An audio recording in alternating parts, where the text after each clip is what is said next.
성령 충만한 삶이라는 말씀을 나누기를 원합니다. 예수 그리스도의 영인 성령이 없는 사람이 크리스찬이라 할 수 있을까? 기독교인이라 할 수 있을까? 절대로 될 수 없다 하는 것입니다.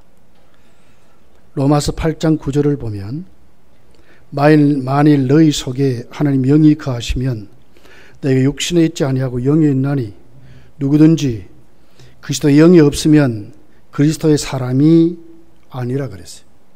그리스도 영이 없으면 그리스도의 사람이 아니라 확실히 못을 박는 것을 봐요.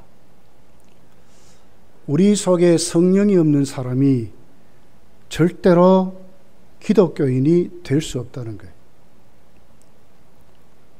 바울은 오늘 에베소서를 기록하는 그 에베소 교회를 향하여 강력한 질문을 합니다. 사도행전 19장 2절에 보면 이르되 너희가 믿을 때에 성령을 받았느냐?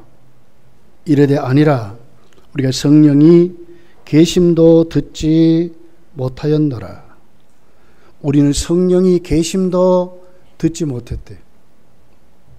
교인으로 모였죠. 말씀도 나누었습니다. 그런데 왜 바울은 또 질문합니까? 너희가 믿을 때 성령을 받았느냐고 왜 또 질문합니까? 그냥 교회에 다니고 때로는 내 스트레스도 풀고 성도 간에 교제하면서 그래도 나의 존재감도 좀 찾고 그 교제에 그만이 있는 게 아니라는 거예요. 예수님 우리 이 땅에 다시 오실 때 많은 교인들이 들림받지 못하고 구원받지 못한 휴거되지 못한 분들이 많이 있다 그랬어요. 두 사람이 밭을 맸대요. 근데 한 사람은 들림받고 한 사람 들림 못 받았대. 두 사람이 잠을 잤대요. 근데 한 사람은 들림받고 한 사람은 들림 못 받았다. 교회를 향해서 말하는 겁니다. 교회에 다니는 사람에게 하는 말씀입니다. 성령이 없는 사람은 기독교인이 아닙니다. 혹시나 여러분은 지금 성령을 받았습니까? 성령이 여러분 속에 계십니까? 굉장한 질문이에요. 내 생명이 죽었느냐 살았느냐의 질문이고, 내가 구원받았느냐 못 받았느냐의 질문이고, 내가 하나님의 자녀냐 아니냐의 질문이라 해요.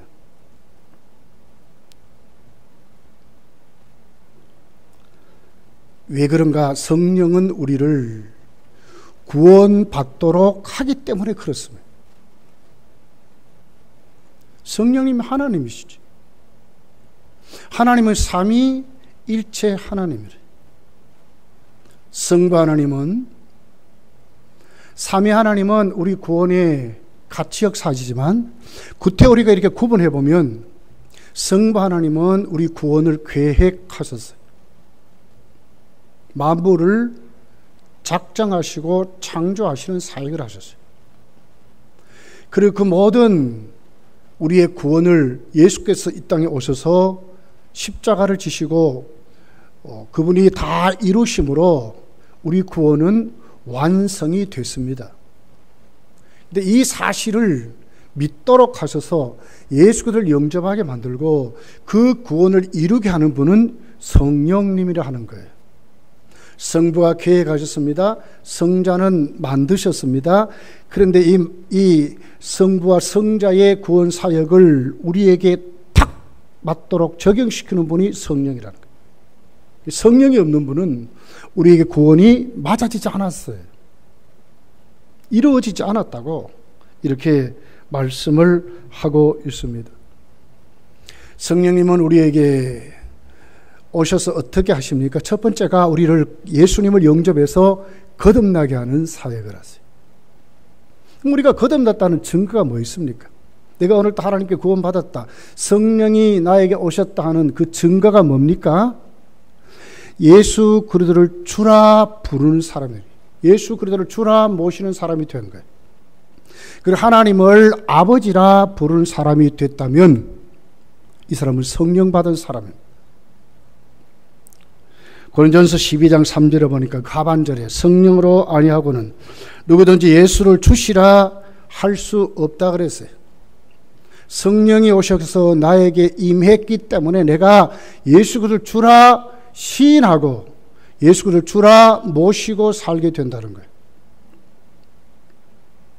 갈라디아서 4장 6절에 보니까 너희가 아들이므로 하나님이 그 아들의 영을 우리 마음 가운데 보내사 하나님이 그 아들의 영을 성령이죠. 우리 마음 가운데 보내사 아빠 아버지라 부르게 하셨느니라. 하나님을 아버지라 부를 수 있는 것은 성령 받았다는 거죠. 내가 어떻게 거듭났는가? 무엇으로 증명하느냐? 오늘 나는 예수 그리스도를 주인으로 모시는 사람으로 산다는 거예요. 내 자아가 주인이 아니고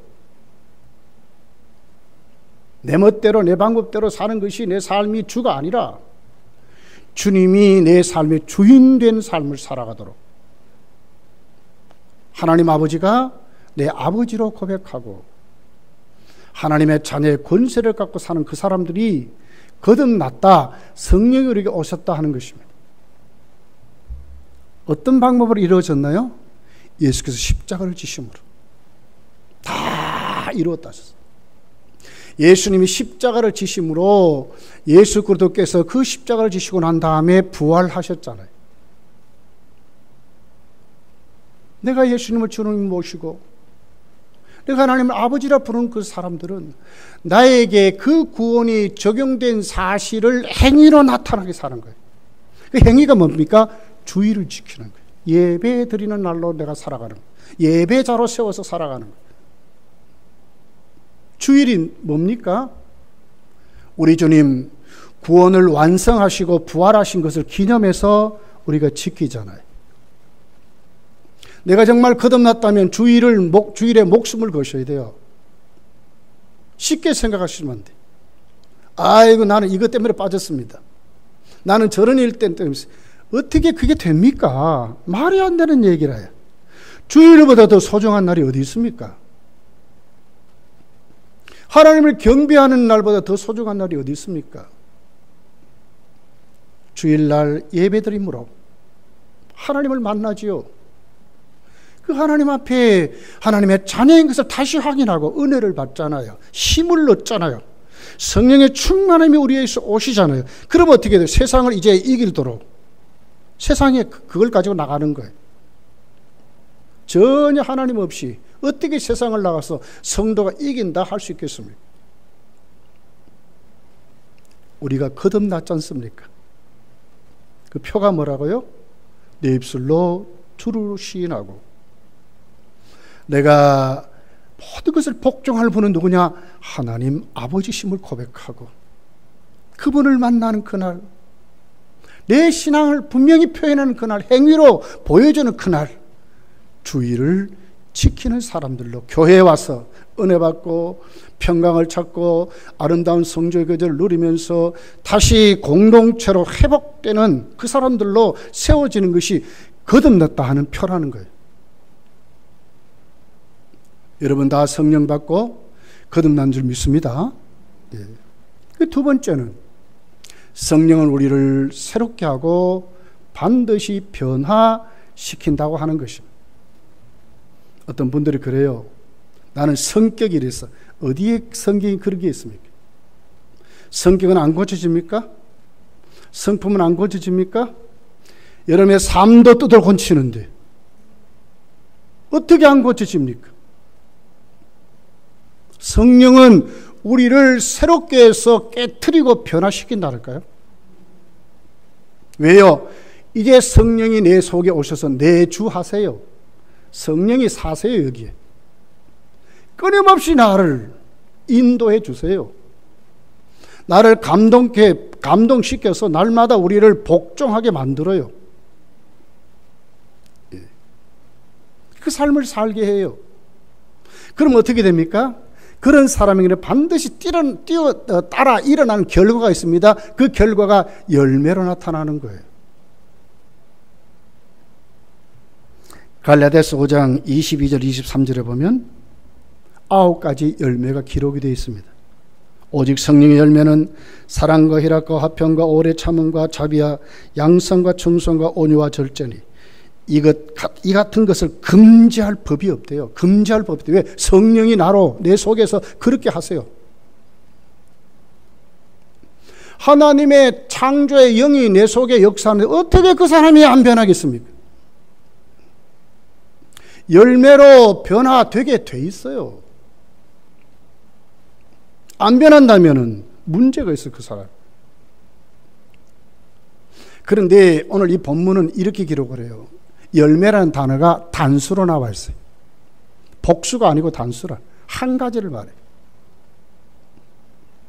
9가지 열매로 말하지만 그 9가지는 한 가지라는 거예요. 이게 무슨 얘기입니까? 바로 내가 성령 받아서 성령이 내 속에 내주하시면 열매를 맺게 하는데 어떻게 해요? 우리 속에 9가지 인격으로 변화시킨다는 거예요. 인격으로 살게 하신다는 거예요. 사랑을 가진 사람으로, 거기에 믿음을 가진 사람으로, 희락을 가진 사람으로, 화평을 가진 사람으로, 인내를 가진 사람으로, 충성하는 사람으로. 아이고, 나는 저 사람보다 사랑이 더 많을 수 있죠. 그러나 안 맞는 얘기예요. 하나님의 성령이 나에게 열매를 맺게 하는 이 9가지 인격으로 내가 자꾸 새로워져 간다는 거예요. 9가지를 다 가진다니까요. 조금 더 차등은 있어요. 차등은. 그렇지만 다 있어요. 다 있어요. 여러분 가만히 한번 뜯어보십시오. 우리도 세상 사람과 뭐가 다릅니까? 근데 우리는 달라. 우린 여기 절제가 있어요. 절제. 다 하고 싶지만 하지 않아요. 왜? 성령이 우리를 다스리거든요. 절제해요. 우리에겐 자비가 있어요. 우리에겐 양선이 있어요. 우리 온유가 있어요. 그들보다 우리에게만 있는 기쁨이 있어요. 그들과 다른 예수 그리스도의 사랑이 우리에게 있어요. 다른 사람이라요. 변화되게 돼 있어요. 깨트리게 돼 있어요. 달라지게 돼 있어요. 세 번째 사역은 우리의 힘과 능력을 주신다 하는 것입니다. 그래서 우리를 증인으로 살게 하십니다. 누가 사랑하고 싶지 않아요? 누가 봉사하고 싶지 않아요? 누가 세상의 소욕을 이기고 정직하고 진실하고 하나님의 말씀의 권세를 가지고 살고 싶지 않는 성도가 어디 있겠습니까? 근데 무엇이 문제예요? 힘이 없어. 그만큼 능력이 부족해요. 그런데 성령님은 우리를 충만케 하셔서 이기고 넉넉히 세워서 우리를 다스릴 수 있도록 하는 사역을 우리에게 하신다는 거예요. 성령이 하세요. 그러므로 우리가 성령 받고 충만하는 것이 얼마나 중요한지를 몰라요. 오늘 본문의 예가 바로 그런 것입니다. 당시 에베소 교회가 있는 에베소 지역의 사도행전 19장 27절에 보면 풍요의 여신 아데미 신전이 있었습니다. 모든 에베소 사람들은 농사 지을 때나 또 거둘 때나 또 그들이 살아가는 모든 것에 비는 곳이 있고 바라고 기대하는 곳이 있어요. 그것이 아데미라고 하는 신이었어요. 여신이에요. 여신. 다 신이에요. 풍요의 신이에요. 거기 가서 제사하는 거예요. 그 제사하는 방법이 술 취함입니다. 마음껏 마시는 거예요. 그리고 거기에서 자기의 모든 것을 다 표현하는 거예요. 성적으로 굉장한 타락이 있습니다. 그리고 거친 말 함부로 말합니다. 싸우고 다툽니다. 마음껏 표현합니다. 이것이 아담이를 섬기는 하나의 신의 방법, 제사하는 방법이었어요. 마음껏 술 취해서 마음껏 한다는, 술에 잡혀가지고 마음껏 하는, 이런 에베소 지역에 있는 에베소 교인들에게 바울이 말씀하는 거예요. 너희는 술 취하지 말고 오직 하나가 있다고 하자. 오직 성령의 충만함을 받으라 하는 것입니다. 이것이 답이라는 거예요. 정욕을 이기고 타락을 이기고 싸움을 이기고 경쟁을 이기고 다툼을 이기고 폭력을 이기는 방법의 유일한 길은 너희는 오직 성령의 충만함을 받으라는 거예요. 이것이 비결이었습니다. 오늘 우리 사회를 한번 보십시오. 얼마나 싸움과 다툼이 심합니까? 경쟁에서 이기지 않으면 퇴보되고 죽습니다. 여기 무슨 사랑이 있습니까? 재난지원금이라 해가지고 여러분 가정도 이렇게 받았을 거예요. 좀 겁납니다, 사실. 또 세금을 얼마나 어디에서 걷어가지고 하려는지. 이 전부 이제 세금보다 앞으로 할 거예요. 점점 많아질 거예요. 이 세상입니다. 근본적인 처방이 없어요, 세상. 그냥 흘러가는 대로 취해 사는 것이죠. 그냥 지나가면 또 다른 사람이 그걸 안고 살아가는 거 이거밖에 없어요. 문제가 문제를 안고 자꾸 그러면. 그런데 바울은 에베소 교회에 하는 말씀이에요. 너희는 그렇게 살지 말라는 거예요. 너희는 정말 인생이 뜯어고쳐지는 그런 삶을 살라는 거예요. 그 삶이 뭡니까? 성령의 충만함을 받으라 하는 사역이었어요. 성령의 충만함이라는 뜻이 뭡니까? 이 말씀을 보면 특별히 성령의 충만함을 받으라는 것은 그 절대적인 명령으로 기록이 됐어요. 안 받고 받고가 아니고 진짜 예수님을 영접하고 거듭났다면 오직 성령의 충만함을 받으라는 거예요. 절대적인 명령입니다. 거부할 수 없는 명령입니다. 그리고 충만함을 받으라는 계속 받으라는 거예요. 성령이 우리에게 오셔서 우리에게 임하는 중생이라든지 성령의 세례라든지 성령의 임치라는 단어는 단회적인 사건입니다. 한 번 일어나는 겁니다. 그러나 충만함을 받으라는 계속적이고 반복적인 단어예요. 현재 수동태 명령형이거든요. 명령은 뭡니까? 그것을 반드시 해야 된다는 것이거죠. 현재형은 뭡니까? 계속 매일매일 받아야 된다는 말이에요. 수동태거든요. 누구든지 받으라야 된다는 거예요.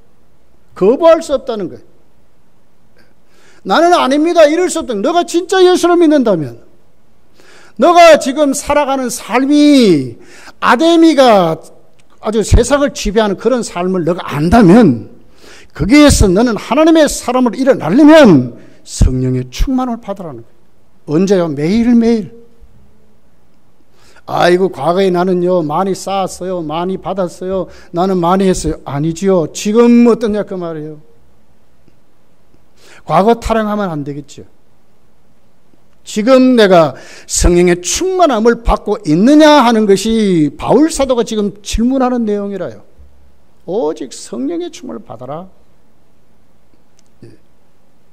무엇과 대조하고 있습니까? 술 취함과 대조하고 있어요. 술이 취하면 어떻게 됩니까? 술이 그만 사람을 그만 점령해 버렸어요. 담대해지고 뭐 함부로 하고 막 이러잖아요. 그러니까 술에 포로된 사람이 되죠. 성령 충만한 것도 그렇다는 거예요. 성령이 나를 지배해서 성령이 주인된, 나를 주장하는, 나를 포로 삼은 것이 성령의 충만함이라고 말씀하는 거예요. 좋은 예가 있습니다. 예수님이 그랬어요. 누가복음 4장 1절에 보면 예수께서 성령의 충만함을 입어 했거든요. 요단강에서 돌아오사 광야에서 40일 동안 성령에게 이끌리셔 그랬어요. 무슨 말이죠? 예수님도 성령의 충만을 받을 때 성령이 어떻게 해서 이끌으셨다는 거예요. 성령이 이끄시는 대로 어떻게 해요? 예수님도 순종했다고 지금 말하는 거예요. 이게 성령 충만한 것입니다. 내 자아, 내 방법, 내가 깨달은 대로, 내 욕심대로 이렇게 살아가는 삶이 아니고요. 성령의 감동을 따라서 성령이 주신 대로 순종하고 사는 것이 성령 충만한 것입니다. 교회의 명령에 복종하고 말씀에 복종하고 우리의 행위가 하나님 앞에 똑바로 정말 하나된 공동체로 우리가 순종하게 되는 것이 성령 충만한 증거들이에요. 이거 나는 할 수 없어. 어디 성경이 그렇습니까? 그럴 수가 없습니다. 마가복음 1장 12절에 보면 성령이 곧 예수를 광야로 몰아내신지라 그랬어요. 이거 예수님을 성령이 막 몰아냈다는, 광야로 막 그냥 몰고 갔다는 거예요. 이게 성령 충만한 증거입니다. 거기에 무슨 의지가 있습니까? 순종하고 복종하는 것이죠. 성령이 주인된 삶을 살아가는 것이 성령 충만이라고 말씀하는 거예요. 여러분, 그렇습니다. 바울은 오늘 이 본문에 너희가 성령의 충만함을 받아라. 온 세상은 술 취함이 넘치고 온 세상은 우상 숭배가 넘치는 아데민의 여신이라고 하는 그런 곳에 가서 방탕한 그런 삶을 살아가는 저들 앞에 너희들은 성령 받은 사람으로 성령 충만 받아서 그것을 이기는 사람으로 살아가라는 거예요. 넉넉히 이긴다고 말씀하는 거예요. 그렇다면 성령 충만하면 우리에게 어떤 삶이 이루어지느냐 하는 것입니다.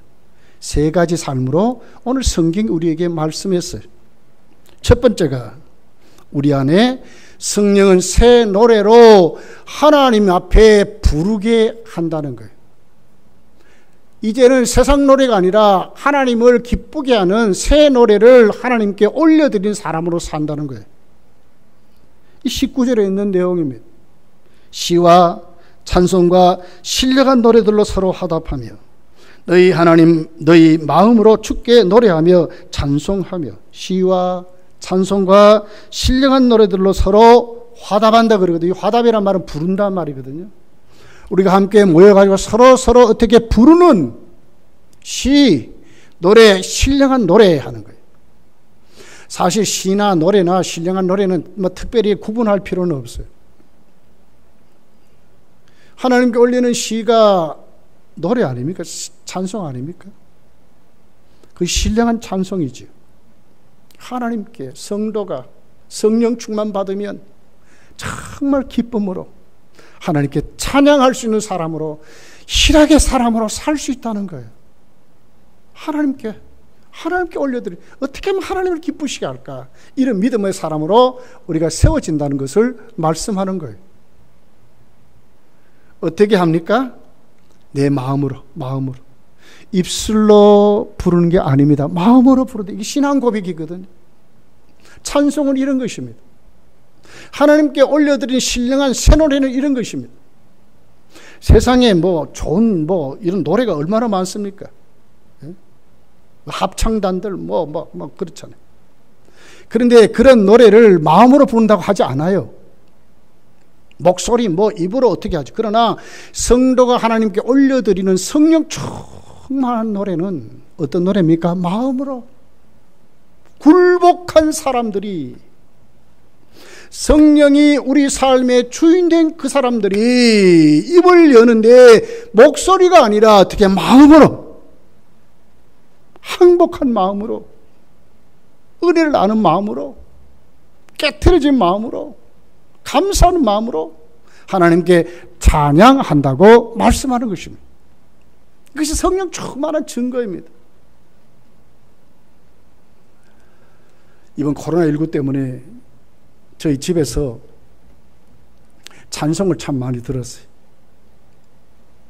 기독교 방송이나 극동방송, 라디오 틀어놓고 그 찬양이 흘러나올 때 그 가슴이 절절절 울어요. 세상에 어떤 가요가 이렇게 내 마음을 움직일 수 있을까? 세상에 어떤 노래가 내 마음이 절절 끓을 수 있도록, 내 마음이 막 울면서 어떻게 내 마음을 그렇게 할 수 있을까? 찬송이 그렇게 하더라고. 구주 예수 의지함이 심히 기쁜 일이 아닌가? 올려나오는 찬송을 들으면서 아침에 말해요. 박수같이 치면서 막 이럴 때가 많았어. 여러분, 성령 충만한 사람들의 모습입니다. 시와 노래와 신령한 찬미와 신령한 노래들로 하나님께 어떻게 화답하고 올려드리는, 우리가 함께 하나님께 부르는 그런 믿음의 사람들, 우리가 기쁨으로 살아갈 수 있다는 거예요. 그러면서 여기 보니까 뭐라 그래요? 주께, 그래서 주께 올려드리는 찬양 목적이 확실하잖아요. 나도 기뻐지요. 그런데 이게 목적이 아니에요. 우리 찬양은 왜 이렇게 했냐? 그게 목적이 아니라니까요. 찬양은 어떻게 하는데 주께 올려드리는 것이 찬양이라고 하는 거예요. 우리도 기뻐해야 되지만 그 기쁨은 목적이 아닙니다. 우리가 올리는 찬양은 때로는 다른 어떤 성악가가 부르는 것보다 못할 수 있지만 그 마음이 말이에요. 하나님을 향해서 절절히 고백하는 그 찬송이 하나님께 올려드릴 때에 하나님이 받으신다는 거예요. 이 성령 충만한 사람들의 모습. 세상은 뭐 그래요. 박자가 어떻고 뭐 목소리가 어떻고 따지지만 하나님 그런 거 안 따져요. 하나님 보는 건 뭐예요? 마음의 고백이라. 정말 하나님께 올려드리는 그 찬송, 하나님이 받으신다고 이렇게 말씀을 하고 있는 것입니다. 그러면서 여기 보니까 그 두 가지로 이렇게 말하죠. 주님께 드리는데 노래와 찬송으로 올려드린다 그랬어요. 이 노래라는 말은요, 우리 입술로 육성으로 부르는 걸 말해요. 찬송은 원문을 보면 악기를 동원해서 하나님께 올려드리는 거예요. 이것이 솔로몬이 성전을 지어가지고 하나님께 드릴 때 낙성식 할 때 그대로 했어요. 역대하 5장 13절에 보면 나팔 부는 자와 노래하는 자들이 일제히 소리를 내요. 나팔 부는 사람들이 있었어요. 악기지. 노래하는 사람들이 있어요. 입술로. 그렇게 해서 하나님께 올려드릴 때 마음껏 최대한 거 다 가지고 하나님께 올려드리는 낙성식의 찬송이 이렇게 올려드렸어요. 그랬더니 하나님 어떻게 해요? 그의 자비하심이 영원히 있도다 하며 그때의 여호와의 전에 구름이 가득해 하나님의 임재가 나타나고 하나님이 받으셨다 그랬어요. 우리가 성령 충만해서 먼저 우리에게 그 성령 충만한 삶의 결과가 나타날 때 하나님께 어떻게 먼저 새 노래로 올려드려야 한다는 거예요. 이럴 때 하나님이 받으신데 기뻐하신다는 거예요. 고백이 분명하고 믿음이 확실한 찬송을 올려드리는 거예요. 그래서 우리 교회가 정말 우리의 믿음이 확실한 우리 마음으로 올려드리는 그런 우리의 노래들이 하나님께 올려지기를 예수님 축복합니다. 그러면서 두 번째로 보면 그 삶이 하나님께 감사로 나타나는 것을 봐요. 20절이죠. 범사에 우리 주 예수 그리스도의 이름으로 항상 아버지 하나님께 감사하며 성령 충만하면 두 번째, 첫 번째가 뭐죠? 새 노래로 하나님께 올려드리고 두 번째는 하나님께 감사하며 살아간다는 거예요. 어떻게 합니까? 여기 보니까 네 가지 항목이 감사의 원리로 기록이 되어 있어요. 첫째가 범사에 그랬어요. 범사에 감사하는 거예요. 어떤 경우도 진짜 하나님의 은혜를 알고 하나님께 감사하는 것이죠. 어떤 정권이나 환경을 초월해서 하나님께 감사하는 것이 범사에 감사하는 것이죠. 여러분 욥을 보십시오. 욥은 주실 때도 감사했고 하나님이 거둬갈 때도 감사하셨어요. 그의 입은 한 번도 하나님 원망하지 않았다고 그랬어요. 여기서 1장 21절에 보면 이르되 내가 모태에서 알몸으로 나왔은즉 또한 알몸이 그리로 돌아올지라. 주신 이도 여호와시요 거두시도 여호와시니 여호와의 이름이 찬송을 받으실자 하고 이 모든 일이 욥이 범죄하지 아니하고 하나님을 향하여 원망하지 아니하니라 그랬어요. 이 범사에 감사하는 것입니다. 성령 충만하면 범사에 감사할 수 있습니다. 왜? 하나님의 은혜를 아니까. 하나님 앞에 오늘 또 우리가 감사할 때 어떤 조건 따지는 것이 아니고 내 속에 충만하니까 하나님께 감사하고 살아갈 수 있다고 그렇게 말씀을 하는 것입니다. 두 번째를 보니까 어떻게 감사하라고요? 우리 주 예수 그리스도의 이름으로 감사하라고 했어요. 우리가 기도도 예수님 이름으로 기도하잖아요. 감사도 그렇게 하는 것입니다. 왜요? 예수님 우리에게 중보자시요, 중보자. 예수님이 공로가 아니면 하나님이 안 받으세요. 주 예수 이름으로 감사하라고 그랬어요. 우리가 오늘 또 하나님께 감사할 수 있는 것은 하나님 은혜이기 때문에 예수님 이름으로 우리가 정말 감사할 수 있는 이런 믿음으로 날로 세워져 가야 한다고 하는 것입니다. 그리고 세 번째로 보니까 항상 그래서 항상 감사하는 것입니다. 감사는 이렇게 좀 크게 이렇게 나눠 보면 한 세 가지 있을 것 같아요. 미리 감사하는 거지. 그리고 받았기 때문에 감사하는 것이죠. 그러나 세 번째는 진짜 항상 감사하는 범사에 감사하는 것입니다. 항상 감사하는 것입니다. 여러분 다니엘을 보십시오. 다니엘서 6장 10절에 가면 이렇게 기록을 해요. 다니엘이 이 조서의 왕의 도장이 찍힌 것을 알고도 자기 집에 돌아가서는 윗방에 올라가 예루살렘으로 향한 창문을 열고 전에 하던 대로 하루에 3번씩 무릎을 꿇고 기도하며 그의 하나님께 감사했더라. 왕의 도장이 찍힌 것을 알고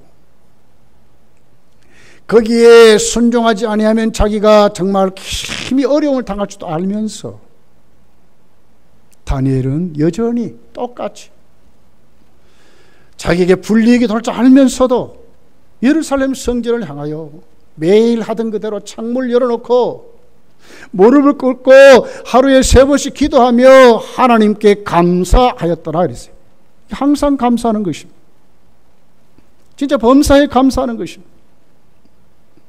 어떤 자가 할 수 있습니까? 성령의 충만을 받은 사람이 감사할 수 있는 것입니다. 오직 성령의 충만을 받아라. 그러면 내가 새 노래로 하나님께 찬송 부르는 사람으로 살 수 있다. 참 세상이 갖지 못한 평강과 기쁨을 가지고 사람을 살 수 있다. 그리고 네가 정말 하나님께 감사할 수 있다. 그 은혜를 알고 그 은혜 속에 푹 젖어져서 어떤 경우와 상관없이 그 주님을 향하여 예수의 이름으로 정말 감사하는 사람으로 살게 된다는 거예요. 어디 세상에 이런 게 있습니까, 여러분? 숱한 배신만이 넘치는데요. 그렇게 인정해가 등용해서 써주었더니 그냥 나가서 배신하고 국회의원 되는 사람이 얼마나 많습니까, 여러분? 세상이 그런 곳이라요. 신실한 자가 어디 있어요? 우리가 성령 충만 받고 정말 성도로 살면 우리는 하나님 앞에 어떻게 해요? 감사한다는 거예요. 배신하지 않습니다. 감사하며 살 수 있다고. 이렇게 오늘 우리에게 말씀을 하고 있습니다. 감사의 척도가 여기 보니까 아버지 하나님께 감사하라고 했어요. 아버지라 불렀어요. 하나님이 아버지니까 감사하게 되는 거예요. 확실한 믿음의 고백이지 않습니까? 우리 모두에게 이 같은 복이 이루어지기를 예수님 축복합니다. 왜 아버지께 감사해야 됩니까? 우리에게 모든 것을 주시는 것은 하나님 우리에게 주셨기 때문에 그렇습니다.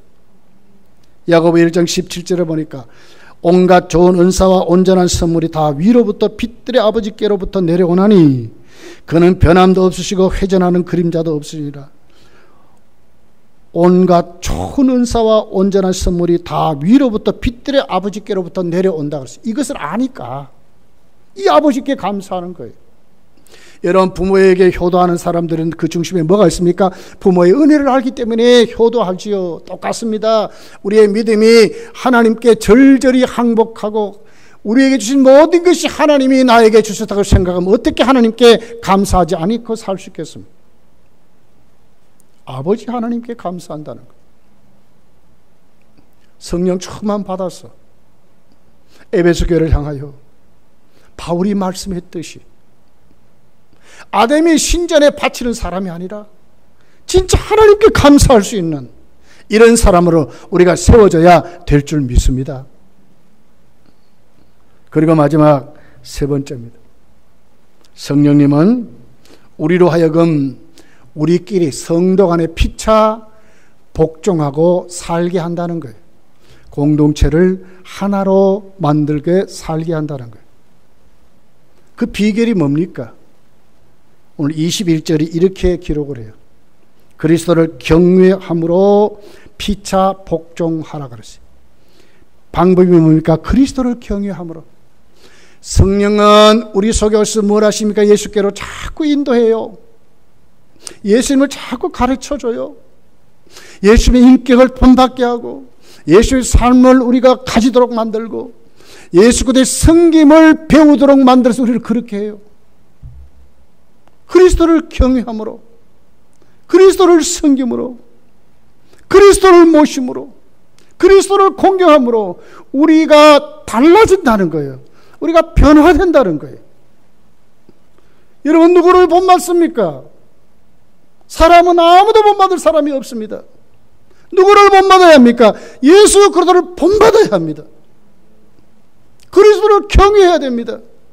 그럼 우리 교회 하나 될 수 있습니다. 한국교회 하나 될 수 있습니다. 여러분의 가정이 하나 될 수 있습니다. 그분의 섬김을 보십시오. 빌립보서 2장에 보세요. 그분은 하나님이지 않습니까? 그런데 어떻게 해요? 하늘 보좌를 비워두시고 이 땅에 오셔서 죽기까지 하나님을 섬겼는데 어떻게 복종했대? 이것 배우고 이것을 가진 사람이 어떻게 굴복하지 않아요? 어떻게 이것을 존중하지 않아요?